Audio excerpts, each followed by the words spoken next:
Chapter 19. The Wizard Performs Another Trick. At 3 o'clock, the throne room was crowded with citizens, men and women and children being eager to witness the great trial. Princess Ozma, dressed in her most splendid robes of state, sat in the magnificent emerald throne with her jeweled scepter in her hand and her sparkling coronet upon her fair brow. Behind her throne stood the 28 officers of her army and many officials of the royal household. At her right sat the oddly assorted jury, animals, animated dummies, and people, all gravely prepared to listen to what was said. The kitten had been placed in a large cage just before the throne, where she sat upon her haunches and gazed through the bars at the crowds around her with seeming unconcern. And now, at a signal from Ozma, the Wogglebug arose and addressed the jury. His tone was pompous, and he strutted up and down in an absurd attempt to appear dignified. "Your Royal Highness and fellow citizens," he began, "the small cat you see, a prisoner before you, is accused of the crime of first murdering and then eating our esteemed ruler's fat piglet, or first eating and then murdering it. In either case, a grave crime has been committed, which deserves a grave punishment." "Do you mean my kitten must be put in a grave?" asked Dorothy. "Don't interrupt, little girl," said the Wogglebug. "When I get my thoughts arranged in good order, I do not like to have anything upset them or throw them into confusion." "If your thoughts were any good, they wouldn't become confused," remarked the Scarecrow earnestly. "My thoughts are always, is this a trial of thoughts or of kittens?" demanded the Wogglebug. "It's a trial of one kitten," replied the Scarecrow, "but your manner is a trial to us all." "Let the public accuser continue," called Ozma from her throne, "and I pray you do not interrupt him." "The criminal, which now sits before the court licking her paws," resumed the Wogglebug, "has long desired to unlawfully eat the fat piglet, which was no bigger than a mouse. And finally she made a wicked plan to satisfy her depraved appetite for pork. I can see her in my mind's eye." "What's that?" asked the Scarecrow. "I say I can see her in my mind's eye."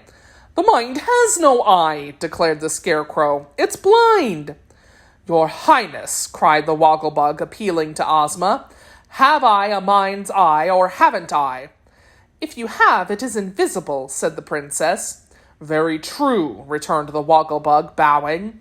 "I say I see the criminal in my mind's eye, creeping stealthily into the room of our Ozma and secreting herself, when no one was looking, until the princess had gone away and the door was closed. Then the murderer was alone with her helpless victim, the fat piglet, and I see her pounce upon the innocent creature and eat it up." "Are you still seeing with your mind's eye?" inquired the Scarecrow. "Of course. How else could I see it? And we know the thing is true, because since the time of that interview, there is no piglet to be found anywhere." "I suppose if the cat had been gone instead of the piglet, your mind's eye would see the piglet eating the cat," suggested the Scarecrow. "Very likely," acknowledged the Wogglebug. "And now, fellow citizens and creatures of the jury, I assert that so awful a crime deserves death, and in the case of the ferocious criminal before you, who is now washing her face, the death penalty should be inflicted 9 times. There was great applause when the speaker sat down. Then the princess spoke in a stern voice. "Prisoner, what have you to say for yourself? Are you guilty or not guilty?" "Why, that's for you to find out," replied Eureka. "If you can prove I'm guilty, I'll be willing to die 9 times. But a mind's eye is no proof, because the Wogglebug has no mind to see with." "Never mind, dear," said Dorothy. Then the Tin Woodman arose and said, "Respected jury and dearly beloved Ozma, I pray you not to judge this feline prisoner unfeelingly. I do not think that the innocent kitten can be guilty, and surely it is unkind to accuse a luncheon of being a murder. Eureka is the sweet pet of a lovely little girl whom we all admire, and gentleness and innocence are her chief virtues. Look at that kitten's intelligent eyes. Here Eureka closed her eyes sleepily. Gaze at her smiling countenance. Here Eureka snarled and showed her teeth. Mark the tender pose of her soft padded little hands. Here Eureka bared her sharp claws and scratched at the bars of the cage. Would such a gentle animal be guilty of eating a fellow creature? No, 1,000 times no. Oh, cut it short, said Eureka. You've talked long enough. I'm trying to defend you, remonstrated the Tin Woodman. Then say something sensible, retorted the kitten. Tell them it would be foolish for me to eat the piglet, because I had sense enough to know it would raise a row if I did. But don't try to make out that I'm too innocent to eat a fat piglet if I could do it and not be found out. I imagine it would taste mighty good. Perhaps it would to those who eat, remarked the Tin Woodman. I myself, not being built to eat, have no personal experience in such matters. But I remember that our great poet once said, "To eat is sweet, when hunger's seat demands a treat of savory meat." Take this into consideration, friends of the jury, and you will readily decide that the kitten is wrongfully accused and should be set at liberty. When the Tin Woodman sat down, no one applauded him, for his arguments had not been very convincing, and few believed that he had proved Eureka's innocence. As for the jury, the members whispered to each other for a few minutes, and then they appointed the Hungry Tiger their spokesman. The huge beast slowly arose and said, "Kittens have no consciousness, so they eat whatever pleases them.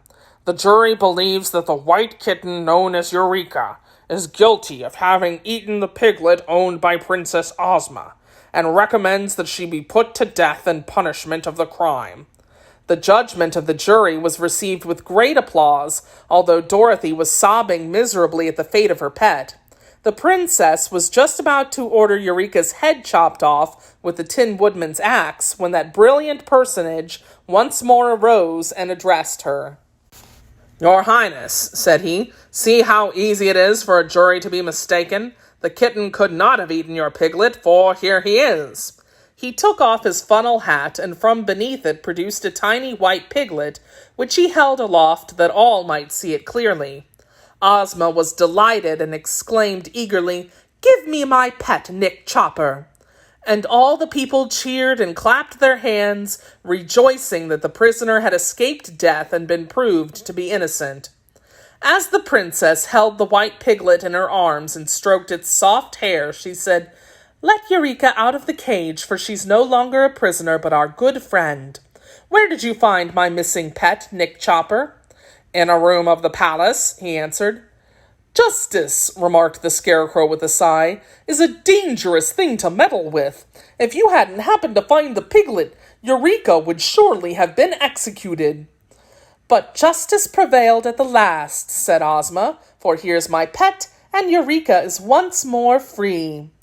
"I refuse to be free," cried the kitten in a sharp voice, "unless the wizard can do his trick with 8 piglets.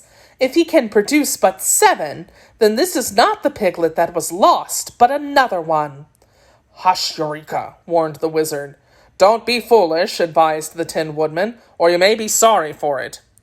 "The piglet that belonged to the princess wore an emerald collar," said Eureka loudly enough for all to hear. "So it did," exclaimed Ozma. "This cannot be the one that the wizard gave me." "Of course not. He had 9 of them altogether," declared Eureka, "and I must say it was very stingy of him not to let me eat just a few. But now that this foolish trial is ended, I will tell you what really became of your pet piglet."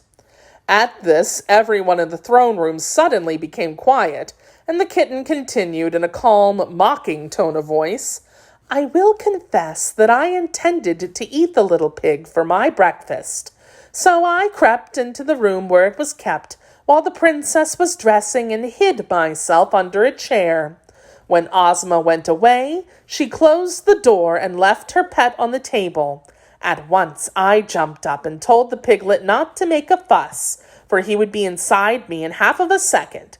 But no one can teach one of these creatures to be reasonable. Instead of keeping still so I could eat him comfortably, he trembled with such fear that he fell off the table into a big vase that was standing on the floor. The vase had a very small neck and spread out at the top like a bowl. At first the piglet stuck in the neck of the vase, and I thought I should get him after all. But he wriggled himself through and fell down into the deep bottom part, and I suppose he's there yet. All were astonished at this confession, and Ozma at once sent an officer to her room to fetch the vase.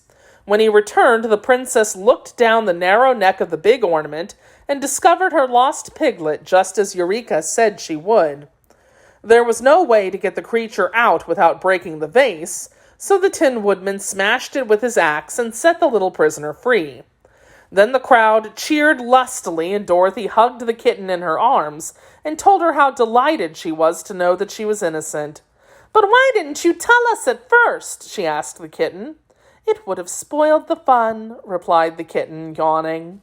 Ozma gave the wizard back the piglet he had so kindly allowed Nick Chopper to substitute for the lost one, and then she carried her own into the apartments of the palace where she lived. And now, the trial being over, the good citizens of the Emerald City scattered to their homes, well content with the day's amusement.